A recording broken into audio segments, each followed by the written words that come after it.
Hey YouTubers, welcome back to Jack of All Trades. I've got a little something I want to show you today. As some of you may know, I've been doing an install on my interlock for my generator. We've moved into a new house in Florida. I've done this install before when we lived in New Hampshire for the harsh winters that are up there. And I didn't give a whole lot of detail. I decided to come back and redo the install here in the new house. Of course, we have hurricanes here, so we need generators in Florida just like anywhere else along the coast and up in the north. And so I did a real detailed video regarding like pretty much everything you need to do as far as installing the inlet box, running the conduit, what to do with code, staying in compliance with the NEC, and how to set up that interlock. So what's interesting is I had a company reach out to me while I'm doing this install, and they wanted me to test out one of their new products. The company's called Gforit, and they have an inlet box that they sell on Amazon for a pretty reasonable price. They sent me their 30 amp inlet box to test out and review for you guys. Now, you guys know I have a pretty beefy generator. You've seen the Generac 15,000 that I use. It's a big generator. I want to use every part of that generator when I'm running the house. So I actually have a 50 amp inlet box that I'm using, but I told them I would test this out and give my honest opinion on what I thought about it. I'm going to do an unboxing here, and I'm going to give you some of the specs. Its claim is that it's IP67 rated. It's for outdoors. It's plastic, but it's pretty big, it looks like. It has a gasket around it to seal out the water. And I'm going to give you a review of what I like about it and what I don't like about it. It's pretty reasonable at $35, and I think right now you can click one of those little coupons on there on Amazon and get like 5% off. Just so you know, this was given to me for free to test out. I don't have any plans to use it though, because it's 30 amps and I use 50 amps. So I have no reason to make anything up about this because frankly, I don't need to use it. So we're gonna go ahead and go through unboxing and see what's inside. All right, so again, 30 amp outdoor generator inlet box, weatherproof, insulated, IP67 weather rated. I believe I saw that this was UL listed. It's dust proof, UV proof, which is good here in Florida because the sun destroys everything. Easy to drill, which we're going to test that out, and impact resistance. So we're going to check on that as well and see how strong it looks. Let's see here. Pretty easy. All right. Okay. No instructions in the box. Let's see if there's maybe inside. Yeah, there's something inside of it. Okay, so this is what we have here, the initial look at it. Looks kind of high-tech. I like that the cover's see-through. That's pretty cool. So the company's called Gforit. And my initial impressions are that it is a plastic box. I've never seen one of these inlet boxes as plastic, but I'm sure they exist out there. I did bring along some comparisons so you can see. So this inlet box that I'm using, this is commonly sold on Amazon as well. It's a real generic one. I got it mostly because of how thick it was.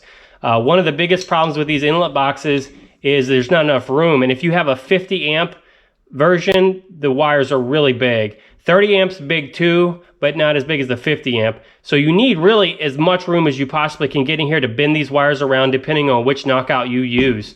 The first thing I notice is this box is bigger. So, you know, the more room, the merrier, right? And it looks like it has quite a bit of room to work with in there, which is good. That's going to be a good thing. It's a hassle trying to mess with these when they're not big enough. So this is definitely bigger than this box, and this box is huge. If you go to a local store like Home Depot or Lowe's or Northern Tool, you're going to find this American-made product called Reliance, and they make a good box. But it is a tiny box. Look how skinny it is. When I installed the generator at the New Hampshire house, it was a 50 amp, but it was the same exact size box. It just had a different connector in it. This is a 30 amp connector. The 50 amp connectors look a little different. They're a different twist on. So as you can see, different connectors. But the Reliance did not put it in a different size box. They put it in the same size box, and I ended up breaking this screw and really causing me a lot of hassle. So I was unhappy with the 50 amp box of the Reliance, and I imagine the 30 amps not going to be too much better just because of how you have to bend those wires. I did a rear install on mine, which left even less room because the junction comes way back in here, and there's only maybe a 1/2 inch top clearance. So we're going to check the clearance out in this and see what it looks like. That's important to me, and I know it's going to be important to you as a consumer, the ease of install. So another thing I noticed is there's no knockouts on these. So I assume that I can drill through this. We're going to try it and see how easy it is to drill through with common tools. This one here, this 50 amp generator box here, it looks like it has knockouts, but there's no perforation here. So it's a big hassle to have to drill these out. And this steel is not easy to drill. So the fact that this doesn't have knockouts is going to be okay as long as it's easy to drill. And I think it might actually give you more options on where to put the knockout depending on your individual install situation. So these had knockouts. Well, it has indentions, but there's not real knockouts. You can't push those out. The Reliance model has knockouts. They've been perforated. You hit it with a screwdriver, and you pull out the size that you need, either a 1/2 inch or a 3/4 inch. Okay, so this is a good setup as far as the knockouts go. But again, the form factor is way too small. And so another thing I noticed is how easy they are to plug in. So I have a 30 amp cable here. We're going to test these and see how easy they are to plug in. We're going to install them on a board, and we're going to see if it's easy to plug in and unplug, because that's also a hassle, especially if you're doing this in the cold and you're trying to install in the cold or the rain and you're outside trying to plug things in. You want to get it in as quick as you can and get out, because you don't want to be messing around with cold fingers or electricity when it's wet. So anyway, let's go ahead and open this up and see what we can find. All right, so looks to me like, let's see here. It has some screws to tighten it down, pinch that, pull it open. Okay. It looks like it has a bevel on the door here to hold it open, but it is spring action. So pushing it past that bevel closes it. That's pretty good. I like that. It has a rubber seal around it, which, let me check, may or may not be rubber. It seems like it's a rubber type material. Some of these companies will give you a foam gasket. I don't really care for those. This does not look like a foam gasket to me.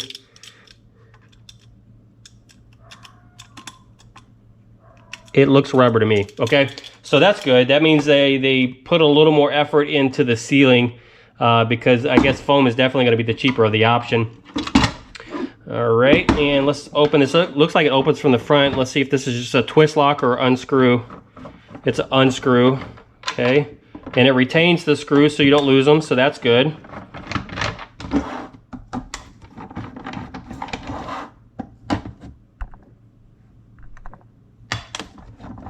Make sure I'm in focus here. Okay.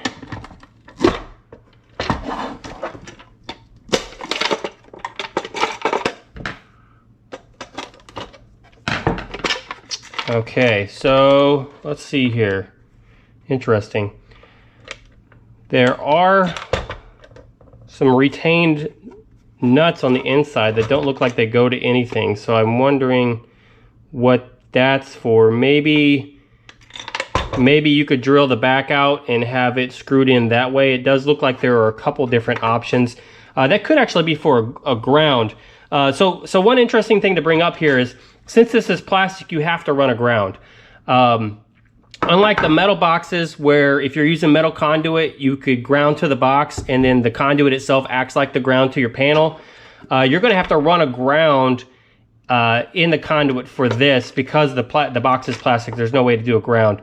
So that's one thing to keep in mind. There's another seal here on the inner lip, and again, it looks like the same material. Looks like it's a rubbery material, so that's good. It looks like all the fittings are brass. The ground, the two hots, and this is probably the neutral here. The neutral is not brass, but that looks to be about on par. Insulated wire, so positive. So they have it all marked out. and let's see.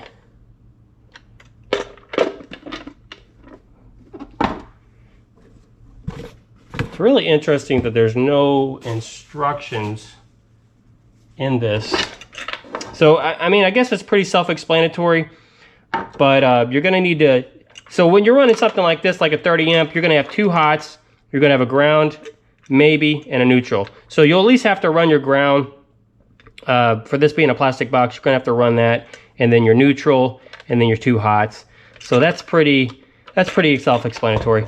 So another thing here is the plastic, it seems kind of thin, but I mean, like, I can flex it a little bit.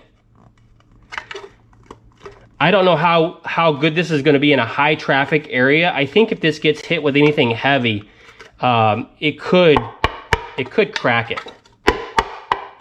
So I'm trying to give you an example of what this is. It's like stiff Tupperware maybe. It's not super thick, but I mean, it is light. So I would say I would not recommend this for a high traffic area for sure. I can tell you that for sure. But I do like the fact that you know, because of how thin it is, you could probably drill anywhere on here and do a knockout. So let's go ahead and we'll try to do a drill. We're going to drill into it and see how well that works. I'm going to go ahead and put it back together to make it a little more rigid. And then I'm going to use a little hole saw that is a 1/2 inch in size.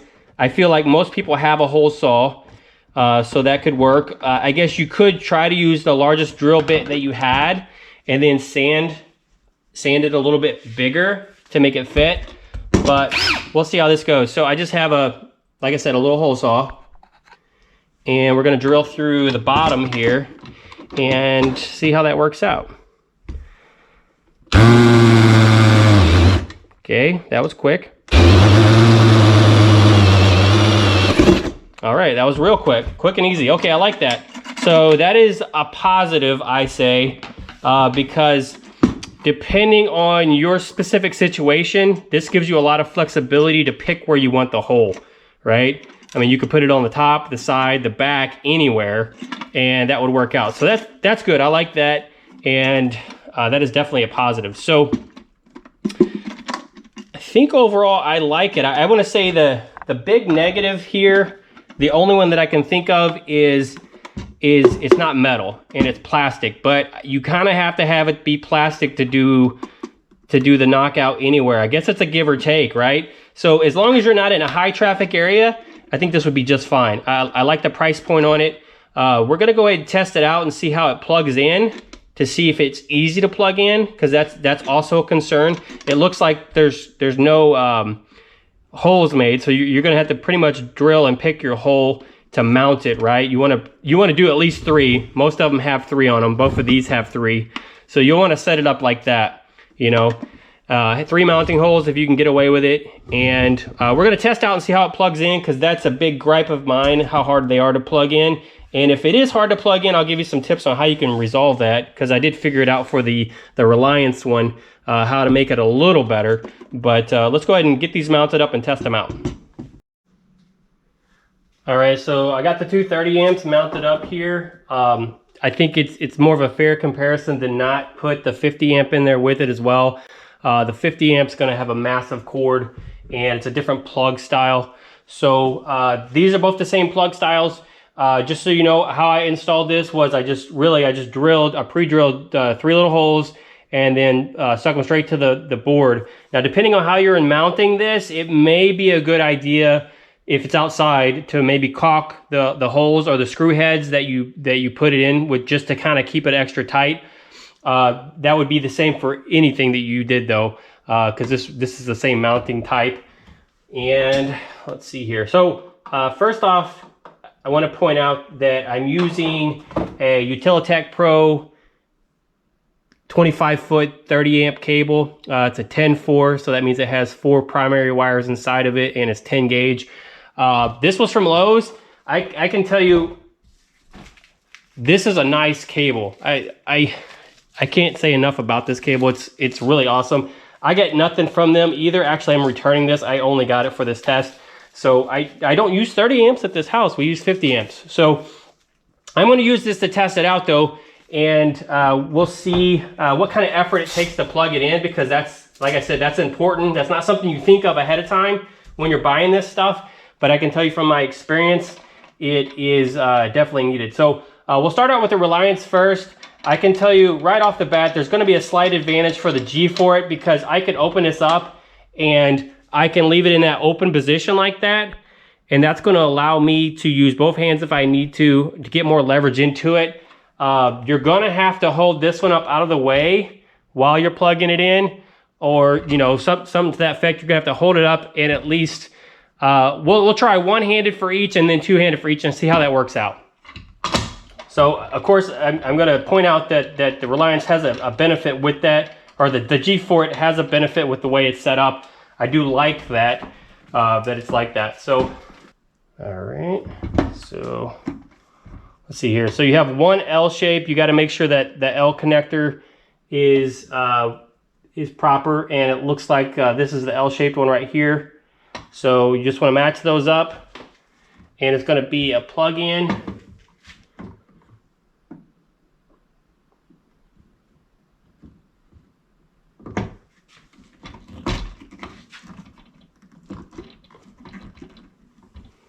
Okay, that's not too bad. So unlike the 50 amp, it's not a twist lock. You just push it on.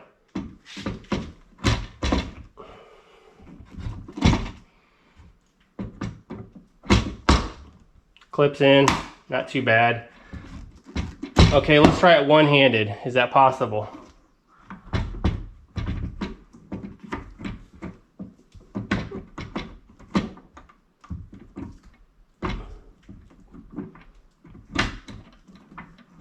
Okay, it is possible with a little hassle.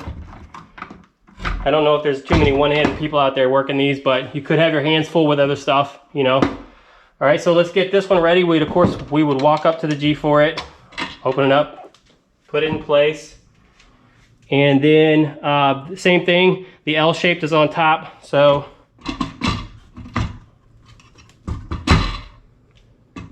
seems like a tight fit on both of them. So I don't see any difference between this, the manufacturing and the alignment of the Gforit compared to the Reliance. I know a lot of people here in the States like to say it's American made, so it's got to be better. I can tell you that the connection part is not any different, which is important. You don't want this to be sloppy, okay? All right, and one-handed. One-handed is no different from two-handed because you have the door open already. So yeah, it's not hard to plug in at all, and it seems to be a solid connection just like the Reliance. So I would say they're no different in that respect. I do think the effort is a little bit easier because the door holds itself open, and then when you're done with it, when you're unplugged, you just move it past that little cam that's in there. There's a little cam that holds it open. Move it past the cam, shut it. It'll clip shut like that, and then you tighten it down with these two screws that help keep it watertight. So that concludes my review with this box. However, this is just my introduction. I actually plan to plug this hole as if it's being used and mount this outside for the next 3 or 4 months here in the rainy season of Florida and see how it holds up. So I'm going to do an updated video on this here in a few months, see what kind of moisture we have on the inside. I might put something in there that can get wet and kind of give us a telling. We want to see how this would hold up long term, because if you buy this expecting to put this in a wet area and it corrodes because it's not actually up to par with that IP67 rating that it has, then over the long term, you may have saved a little bit of money now, but over the long term, it won't matter because you'll have to be redoing it. All right, so that concludes my review of this product. I would say it's a good buy. I want to point out with that, though, that there's some things you need to keep in mind. It is plastic housing, so you're going to need to run aground for it to comply with NEC.